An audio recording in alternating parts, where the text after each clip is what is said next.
अवस्था में कहा, जब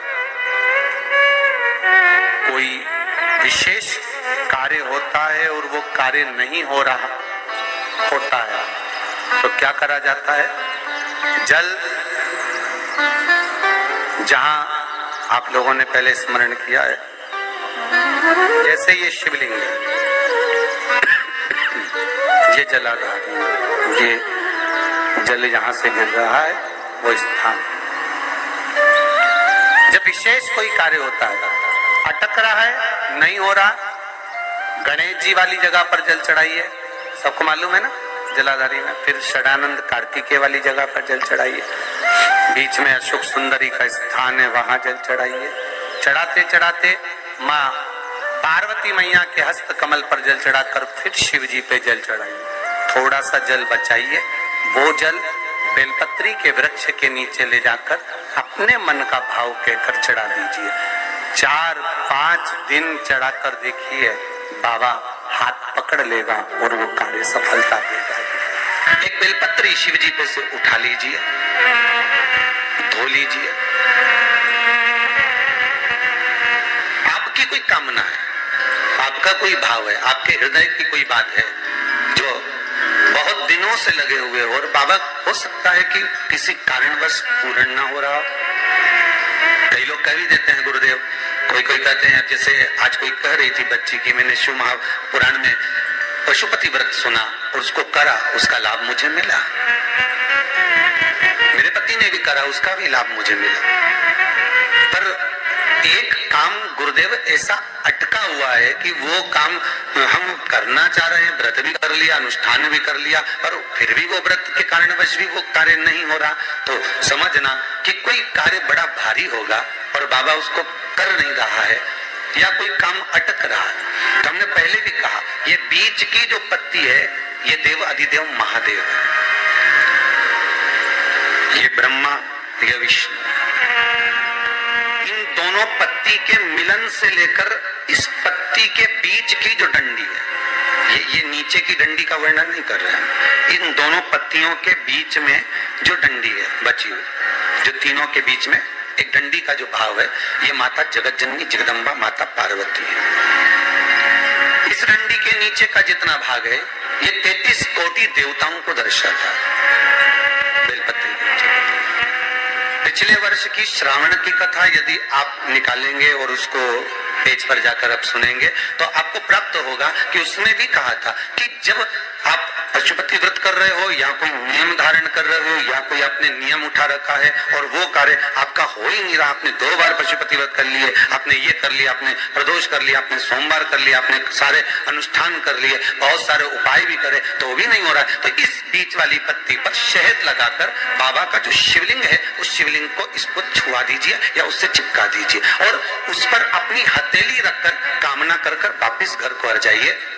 बाबा आपकी वो मुराद शीघ्र 3 महीने के अंदर पूरा कर ही देता है। ये आपके जीवन में ऐसा लगने लगे कि हाँ बहुत कष्ट है, कर्जा भी बढ़ गया, तकलीफें भी बढ़ गई, बहुत दुख भी बढ़ रहा है, कहीं परिवार सही नहीं चल रहा है, तो प्रयास करते रहा करो। हफ्ते में एक बार 1 चावल का दाना जल के पात्र में डाल लिया, 1 काली मिर्च जल के पात्र में डाल ली और उस जल को ले गए, थोड़ा सा चंदन का छींटा डाल दिया, ले जाकर शिव जी को समर्पित कर दिया। शंकर को जल चढ़ाने के लिए 5 स्थान है जहाँ शिव को जल चढ़ाया जाता है और शंकर उस जल को स्वीकार करते हैं, जिसको पंचगंगा कहा गया। आप शंकर जी के मंदिर में जाकर ये कभी ना विचार करना कि पार्वती जी को ढूंढना पड़ेगा या गणेश जी को ढूंढना पड़ेगा या कार्तिकेय जी को ढूंढना पड़ेगा या भैरव को ढूंढना पड़ेगा। हमें शंकर के मंदिर में जाकर किसी देवता को ढूंढने की जरूरत नहीं है। जहाँ शंकर भगवान का शिवलिंग रखा हुआ है वो माता जी का हस्तकमल है, माता पार्वती जी का स्थान है। जहाँ शिवलिंग रखा है वो शंकर भगवान है।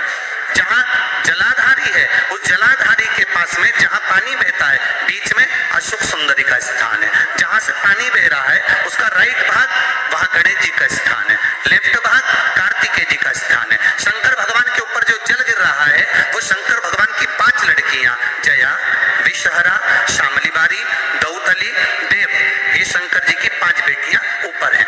जहाँ से पानी बहकर उस निकासी से जहां नाली बनी रहती है, पानी जहां से निकलकर बाहर मंदिर के जा रहा है, वो 33 कोटि देवताओं का स्थान है। इसलिए सारे मंदिरों की परिक्रमा हो सकती है, पर शंकर जी के मंदिर की परिक्रमा नहीं करते, क्योंकि वो जल जो जा रहा है वो 33 कोटि देवताओं का स्थान है, उसको हम लांघ नहीं सकते। सबसे पहले शिव जी का जो जलाधारी है, उसमें राइट भाग पर अपनी मनोकामना कर कर जल चढ़ाएं, फिर लेफ्ट भाग में चढ़ाएं रोग मुक्ति के लिए। अशोक सुंदरी की जगह पर चढ़ाएं, ये तीसरा स्थान। चौथा स्थान माता पार्वती जी का जो कटी भाग है, जहां पर शिवलिंग रखा हुआ है, उस भाग पर जल चढ़ाएं, चौथा भाग। पांचवा भाग शंकर जी के ऊपर चढ़ाएं। ये 5 जगह पर जल क्रमवाइज। हजारों लाखों बीमारियों में कुंदकेश्वर भगवान का नाम ही काफी है। कुंदकेश्वर, यदि शरीर में रोग हो गया और वो रोग समाप्त ही नहीं हो रहा, 4-6 दिन हो गए, हॉस्पिटल में पड़े पड़े, डॉक्टर अपना काम ना करे, उसको करने दो। आप एक बेलपत्री का पत्ता लेकर अशोक सुंदरी वाली जगह पर ये डंडी जहां से पानी बहता है उस ओर हो, और ये पत्ता अशोक सुंदरी वाली जगह पर इस तरह से रखकर उसके ऊपर कुंदकेश्वर महादेव के नाम से जल चढ़ाकर एक अंजलि में थोड़ा सा जल लाकर उस रोग ग्रस्त व्यक्ति को मात्र आचमन करा दो, और आचमन भी नहीं कराओ तो उसके मस्तक पर उस जल को मात्र लगा दीजिए।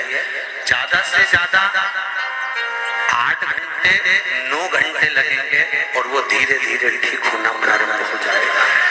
भारी से भारी रोग है तो भी कुंदकेश्वर भगवान का मात्र स्मरण करें।